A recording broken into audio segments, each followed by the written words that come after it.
Welcome back to Bring It Home, the show about U.S. reindustrialization and the manufacturing renaissance currently taking place in America.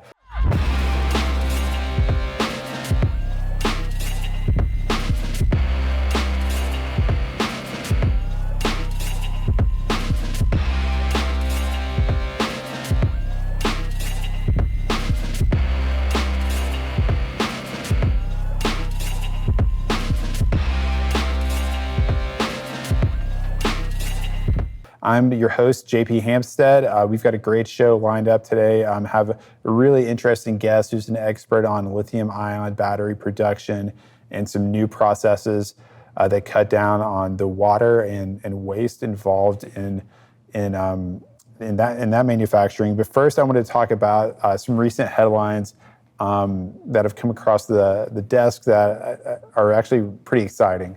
The big announcement that I want to cover is Hyundai's announcement with President Trump in the White House that they were going to announce a $20 billion manufacturing investment in the United States. And the centerpiece of that announcement was a $5.8 billion steel plant that they're building in Louisiana that's eventually going to, when it gets sort of like fully up and running, it's eventually going to produce 2.7 million metric tons of steel annually, employing 1,400 people. And again, that's just like about, between a third and a quarter of the overall investment that Hyundai announced, which also includes obviously like automotive assembly plants and things like that. But I thought it was fascinating, the announcement of the steel plant, especially given sort of the controversies over whether or not like Japan would be allowed to purchase a declining steel mill earlier last year, and kind of the national security implications of allowing those sort of core strategic industries to be owned by foreign parties, even if they are close allies. I think the Trump administration is definitely trying to say that the onshoring of steel production, is related to, is directly related or caused by tariffs and things like that. I don't know how long exactly it took to put this deal together, but it was a whopper, and it's something that I know the two sides have been talking about since, I believe, even the first Trump administration when he visited Korea. But that's a huge one, and it'll be a great new facility in Louisiana. Secondly, there's some new data released from the Energy Information Administration, the EIA, about U.S. manufacturing energy consumption. That number, basically the finding was just that it's continued to increase, and this is sort of like this. I think it's like a survey that they put out every 4 years, or 5 years. And so this data is current as of 2022, but it shows a continuing upward trend for energy consumption in manufacturing, following a low in energy consumption manufacturing that happened in 2010. And so basically, it's saying for since 2010, that's continued to go up. I find that interesting because. If you look at, for example, like industrial production in the Federal Reserve data, it's been fairly flat. If you look at things like manufacturing employment, also fairly flat, yet more energy is continually being consumed by the sector year after year.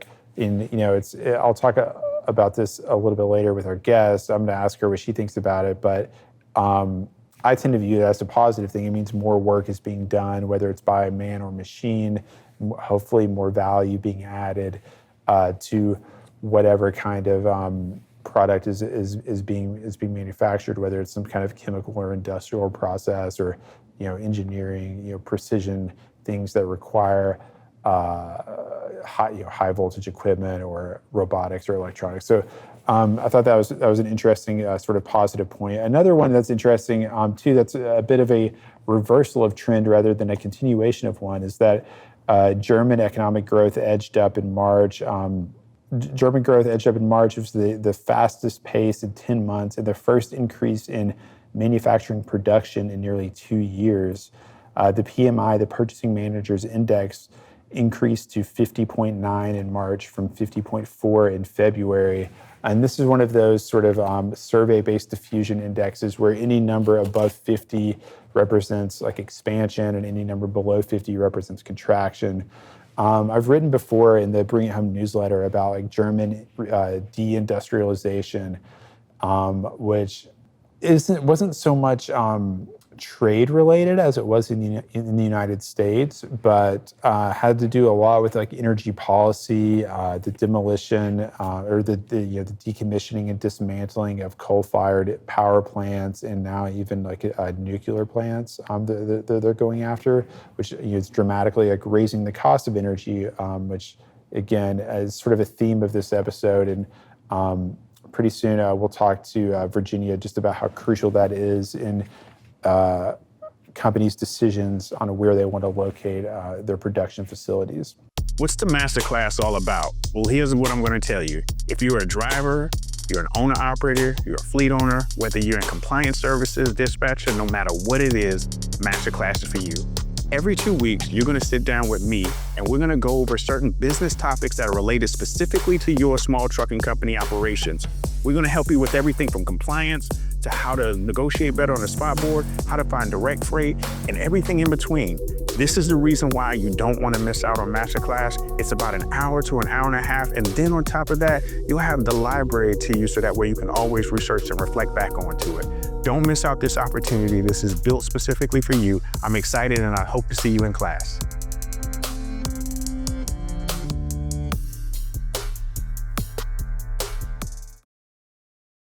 And now I want to welcome to the show Virginia Klausmeier, President and CEO of Sylvatex, a Bay Area tech company that's revolutionizing lithium-ion battery production with a new waterless manufacturing process. Virginia, welcome to the show. Thank you. Thank you for having me. So before we dig into what Sylvatex does and sort of like the nitty-gritty of your process, can you talk a little bit about your background, running this company and sort of the state of affairs in lithium-ion battery production in the U.S.? Yeah, that's a really a lot of pieces to that question, but really high level. My background's in engineering, chemistry, and business. And the foundation of Sylvatex was based off the concept that the amount of energy we use in the Western world, in North America and a lot of the growing Western world, is really and pretty much globally is growing quite rapidly. And the way that that energy is utilized is coming from a variety of different sources. And to store that energy, and if it's moving to electrification of vehicles or diversifying across solar, et cetera, you have batteries. And there's really been a big shift in, I would say, the energy resilience and energy diversification in the last decade. Really, honestly, in the last few years, kind of the price of materials have come down so much in the price of batteries and the optimization that they have been used and grown in substantial market share. So we're seeing, a lot of demand that is now growing because prices have come down so significantly in the last few years. Demand is now growing rapidly, and most of that demand is in the Western world and in North America, in Europe, and in sort of Korea and Japan regions. However, majority of that material is produced in China. So it's really localized in the production. What we saw was a big opportunity to use innovative manufacturing that allows leverage of regionalized inputs and allows us to create the important components for the battery supply chain domestically while having a lower cost advantage to what's kind of currently done in China today. And that seems to be growing in substantial demand because of the growth in lithium-ion batteries and batteries just in general across all of the different market groups. Like part of like the premise of Sylvatex is like helping people produce lithium ion batteries here, but also doing it like even cheaper perhaps than like sourcing these components and pieces in from China. Exactly. Yeah. And, Having a triple bottom line approach, lower cost, lower carbon, lower capital. right, right. And can you tell me a little bit about the Sylvatex process and sort of its waterless manufacturing process? Yeah. So what we saw when we looked at the battery pack, and we were looking at where can you have, if you're looking at these markets going from sort of smaller scale to much larger scale in the next decade, the process really needs to become more efficient. We looked at the battery pack and saw that cathode material, so just the kind of black powder. I have a little teeny sample of it here, but it's the black powder cathode active material makes up sometimes more than 50% of the cost of the battery pack, and that material is made in a pretty inefficient way. And mostly in China. So if you're looking at expanding the supply chains outside of that region and having broader regionalization, that's needed for, quite honestly, just the volumes that need to be produced. You have to find ways to lower the cost while making these materials more environmentally friendly. Because, quite honestly, there is more permitting and the cost of utility is higher in other regions outside of China as well. So that's really where innovative manufacturing allows for an unlocking of a market.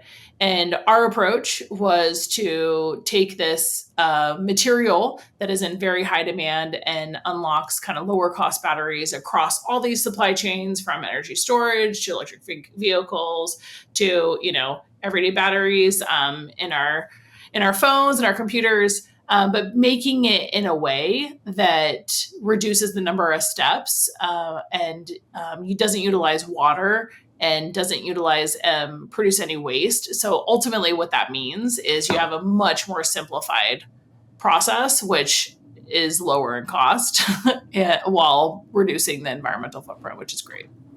The battery manufacturers that you work with, like sort of what vertical or what scale or what size of batteries are we talking about? I mean, I can imagine anything from like, something in a digital watch to something being used for like industrial purposes. I'm just kind of curious where you see where we're targeting the opportunity for you guys.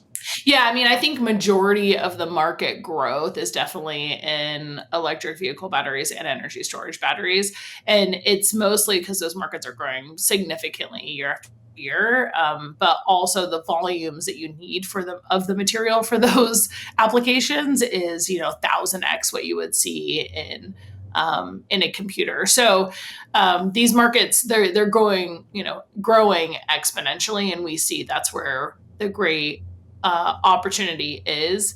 The challenge the market has, though, is when you're going from sort of making a product from a more of a specialty smaller market, you can have higher margins, you can do smaller volumes. When you're going into these energy types of applications, you have to be moving towards large volume and being able to lower the cost, have more flexibility within the system so that you can do market hedging on different feedstocks, different outputs, et cetera.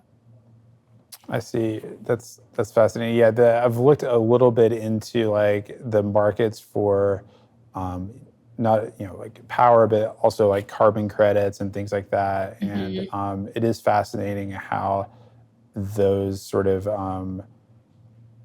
maybe what I would consider like secondary or like sort of knock-on considerations really do affect the economics of these big projects and like the returns that people project from them. And what you're starting to see more and more is actually, energy security being the thread. Because, when you look at armed forces, with the use of drones increasing, with the use of AI, like all of these elements require more batteries to be produced. And there's a growing level of concern around security of being able to make sure those materials and those specialty, cells are being produced in a way that that has a supply chain that's more localized, right? And that's mostly a lot of that is driven from energy security, separate from sort of the economic gain and all of the additional benefits you get from jobs and things like that, with supporting the growth in the market.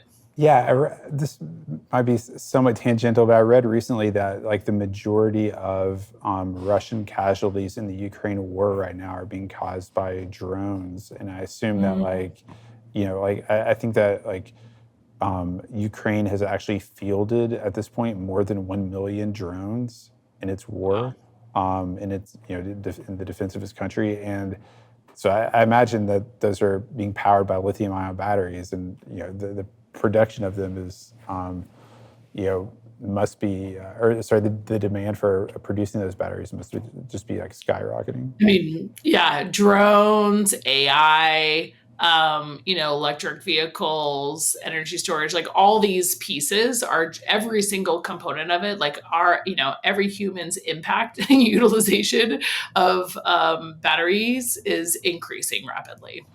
I also read that the power, the power it takes to like create like one AI generated image is like equivalent to like completely charging a cell phone. Oh, that's a fun one. I mean, I always heard it from like an AI level, like search is 10x the energy utilization of like a typical Google search. Yeah. So So there's like, I think that the piece that has been interesting that people are starting to probably really understand is that the my footprint of energy just because of AI that is passively put onto me and same with yours is increasing pretty substantially. So our energy utilization per human is growing at a rapid rate. and even just the traditional manufacturing, the energy usage of that sector, even though like if you look at like Federal Reserve data, like industrial production has been like pretty flat for a few years. Manufacturing employment has been pretty flat for a few years, but like the energy consumed by the manufacturing industry is still like climbing, which is good in some ways. It means that like more like work is being done, hopefully more value is being created. But obviously, like the energy has to come from somewhere. It has to be stored. It has to be transmitted, and hopefully not wasted. Yeah, and I think you're driving a really good point is that usually like a lot of these industrial manufacturing processes have been quite honestly outsourced to areas that have been able to do it cheaply. And what you're seeing now is because of the growth in these markets and the economic value chains that each region needs to capitalize off of and have that reduction in risk from the supply chain standpoint and seek energy security. All of those elements are compounding. But we as a region need to innovate on the manufacturing so that we use less energy, and also have that embedded in value add over and beyond other regions to make it cost effective. Because quite honestly, energy is a bit more expensive here, and cost of labor is more expensive, and other elements that you don't see in other regions that have really dominated on the Industrial Revolution. Let's talk about work involved in like training people for like clean manufacturing jobs. I understand that you have experience like working with labor groups to like reskill people and help them kind of transition to manufacturing in new industries. Can you talk a little bit about that? Yeah, one of the areas that we're really passionate about. Just to kind of give the listeners some example, we really operate more like a chemical company. So we're very similar to like a chemicals business. We're just moving towards markets that are what we consider kind of the new chemicals businesses than the traditional chemicals businesses. And what we're seeing is, I'd say the Bay Area is a really good example where there was a really healthy labor market for high skilled energy talent that worked not only in kind of steel milling and steel production, but also in kind of oil and gas and chemicals around that Bay Area and around kind of the bigger ports. And there's been, due to like a lot of changing dynamics in the markets, a lot of that skilled labor and those jobs have been removed, and a lot of the manufacturing has shut down over the last decade. So you have this kind of high caliber, not only like throughput from all the education systems in that area, but also you have high skilled labor that knows how to do these jobs in a very safe way, in a very efficient way. And the hope is that the manufacturing processes that are going to power the next generation or the next few decades to come can be localized in those regions and take advantage of all of that high skilled labor that already exists, and you can retool it in somewhat of a much more efficient way. But those systems already exist, and you're seeing that also in other markets too. It's one of the best ways to allow for maintaining economic gain in these areas, but also being able to move quickly towards expansion so that you're retooling kind of existing employees and parties that have worked in that type of space into just a market that is tangentially like very similar. And are these tradespeople like mostly unionized? Does it involve like sort of like formal relations with these unions and agreements about how to like retrain them and things like that? Or like who's sort of like bearing the cost of transitioning these people to new industries? Yeah, I mean, that's a great question. I think that there's, from at least the exposure that I've had, which has been a little bit more global, looking at other regions. I mean, Europe's done this very well on retooling and reskilling labor. So that's been more of like a coordinated federal state level financing in combination with new industries to come in and sort of helping do both, right? What we're seeing is a combination of both. So you see state governments really going after these new markets that have these high paying job capabilities and dedicating to develop that training resource. So I know. Does that occur like hand in hand with like an agreement with a company to like invest in, say a manufacturing site? The state says, okay, we'll put like X amount of dollars into like training these sorts of workers. Is that sort of how this works? Yeah, and then exactly. And we've seen some of the union groups support those efforts, right? So to try to make it more efficient, because their goal is to have high paying, good, safe jobs for this broader workforce. So, usually they're aiding in connecting those dots in a much more efficient way. But there's a lot of elements that go into it, and I think it changes kind of region to region and local government and state government all over. But generally, there's been strong desire and attraction that we've seen for bringing in industrial manufacturing jobs that also are in processes that don't create a lot of waste and have environmental downsides, because that's kind of reduces the risk to the workforce. It's an interesting the education like investment or the training piece is really interesting to me.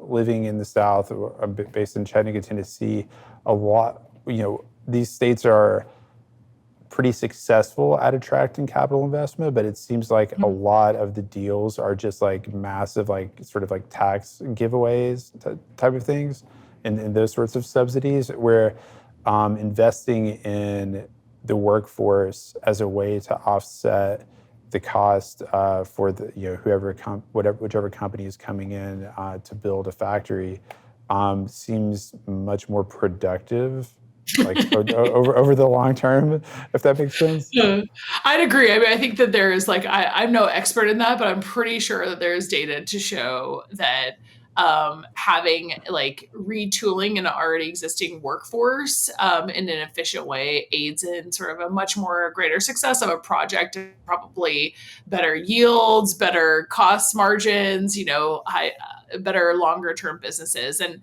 you need that for the heart of every community and the heart of every company is people. So you have to have those people and those systems be able to be sustainable and growing, and being able to constantly expand on the knowledge base with the growing industries. It just seems like a natural piece. And tying into this, there was a report that came out sort of about, toward the end of the Biden administration. The White House was releasing lots of data about sort of the effects of the CHIPS Act and the Infrastructure Act, and kind of, talking about just all the investments that have been announced and the projects that have been initiated and things like that. And one of the studies of that data I read was focusing in on how sort of the communities that lost the most jobs, say since maybe the year like 2000, due to deindustrialization and offshoring, received the majority of sort of funding, both on the private side and the public side, from CHIPS Act related projects. And I just wanted to hear your thoughts about like, community-focused economic plans and sort of the importance of really having like a place-specific and people-specific and community-specific development strategy. Yeah, I mean, it seems like there's been a lot of good foundation that's been laid, and hopefully to build off of, and a lot more work to do. I mean, I think the basic element, you have kind of two pieces that I feel like have really started to shift. One is that to have these high paying manufacturing jobs, we do need to go to where there's a workforce and be able to build the facilities. I mean, they're quite large from just general sizing. So usually those are in a little bit more of like rural areas. So being able to connect that and make sure the communities can not only support it from a housing standpoint, but also that there's a workforce that is growing to support that is important to connect those dots. And what, I think there has been an outsized middle America. There's some that call it kind of the battery belt and that, that has been well developed and leveraged kind of the existing workforce that is kind of moving on retirement or has been downsized from the initial automotive industry and other industries that have been really set up and have somewhat of a foundation to leverage.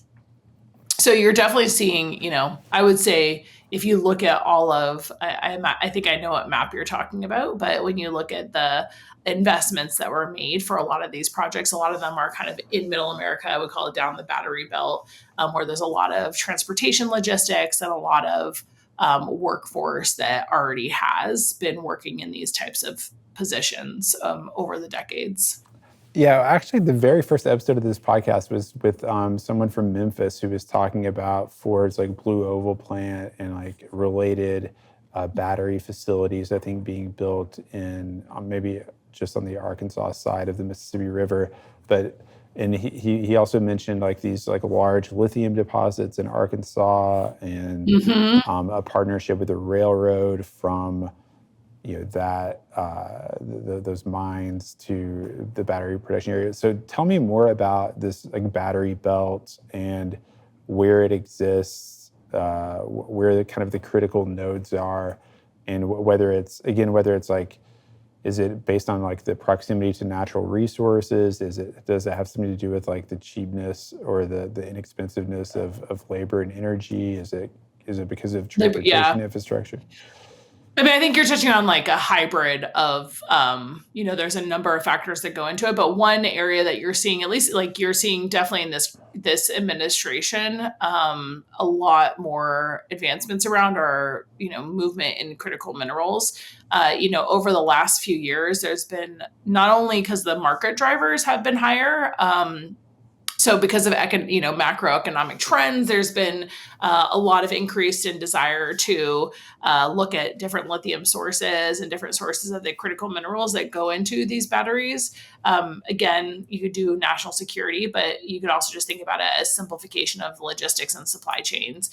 But from that, you've seen, there's been a number of new deposits of lithium that have been found. There's definitely hubs within kind of like Arkansas, is a big one. Famously, like you've seen ExxonMobil just getting into, I think they're expanding into Missouri, I believe, but there's a lot of lithium extraction that they are starting to develop a new business unit around, which sort of shows this broader trend of kind of traditional energy expanding into these supply chains that are growing quite robustly. But even in California, in the Salton Sea, it has, I forget the exact number, but the lithium that has been found there that can be extracted in really high volumes, I think can support the battery industry for all of the US for decades to come. So, there's a lot of opportunity and a lot of, I would say,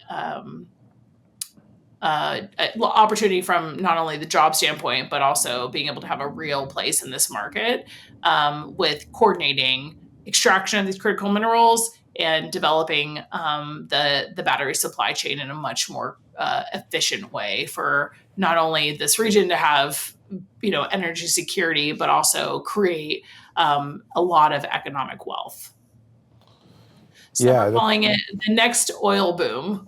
It's fascinating. No, it's interesting how I worked with I still do. One of my colleagues was a long time oil and gas markets reporter, but then before that he even worked for a niche publication called the Metals Bulletin, and he wrote about aluminum and copper prices all day.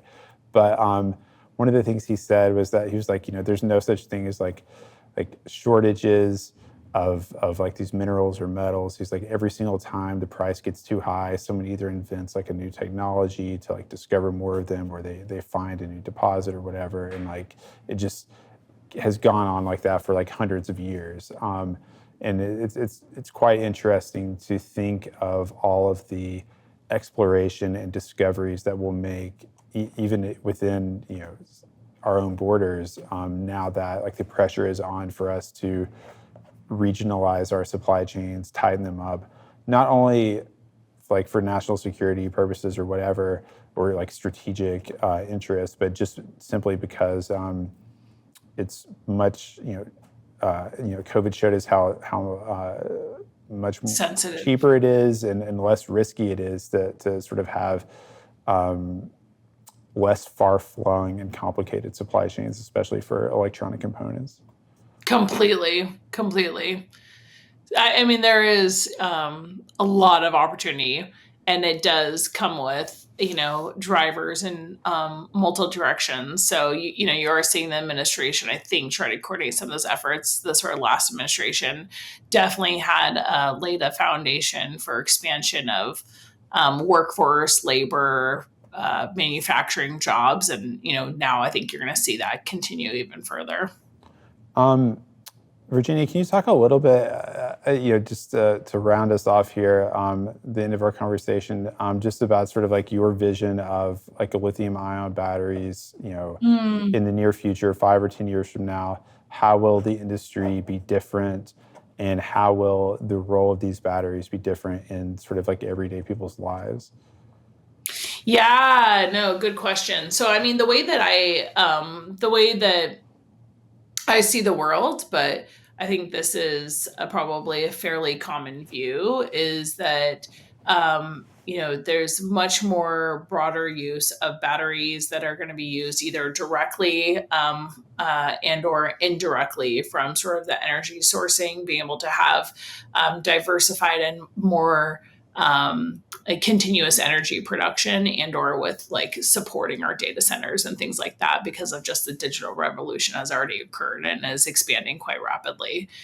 What I believe is going to happen, and our vision is to be part of making the core component in the battery, the cathode material, in a way that is lower in cost and uses little energy as possible. So as time goes on and you start seeing the price of water and price of waste disposal and energy and labor continuously go up, that the price of the battery pack continuously goes down as it's made more regionally, so that there's broader adoption and really get to large scale production. And I think that's such a huge and sort of, it's almost like a universal rule that many people don't appreciate, is how driving down the cost of the batteries makes so many other businesses or products or pieces of hardware economically viable. We've observed this with resources like cloud compute, for example. Like as the price of that has been like driven down, like it makes more sense for like more software to be on the cloud. If software companies are essentially like buying cloud compute and reselling it, then the further that initial cost goes down, like the more companies can be in that space and the more they can invest in their products. And it seems like if AI does that, or if that happens to like battery technology, it just means that like more things can be electrified in that way. I mean, it's funny you use that as an example because kind of increased cloud compute and increased utilization of kind of these tech capabilities actually directly relates to having more data centers and increased use of energy. So, what you sort of see is to allow for this continuous movement of sort of the tech revolution that you see in sort of, I'd say, traditional tech side. You also have to have that be leveled up with the opportunity of energy like expansion and also lowering the cost for it to continuously expand. Virginia, thanks so much for being on the show. It was a real pleasure to meet you and to talk about Sylvatex and all of this great information about lithium-ion batteries. Definitely. Thank you so much for having me. And I appreciate the focus you have to bring it home. Well, that's it for today's show. Thank you for joining us. I just wanted to give you a quick reminder to visit bringithome.us if you haven't already, and subscribe to our newsletter. It's a weekly newsletter that's actually separate from the podcast. We cover different topics every week, give a rundown of the news, infographics, interesting quotes about manufacturing, and I do a piece usually on some theme, which has been anything from the electrical grid to munitions manufacturing to various historical topics. So check out bringithome.us and also subscribe to our YouTube channel as well. All right, thanks so much and see you next time.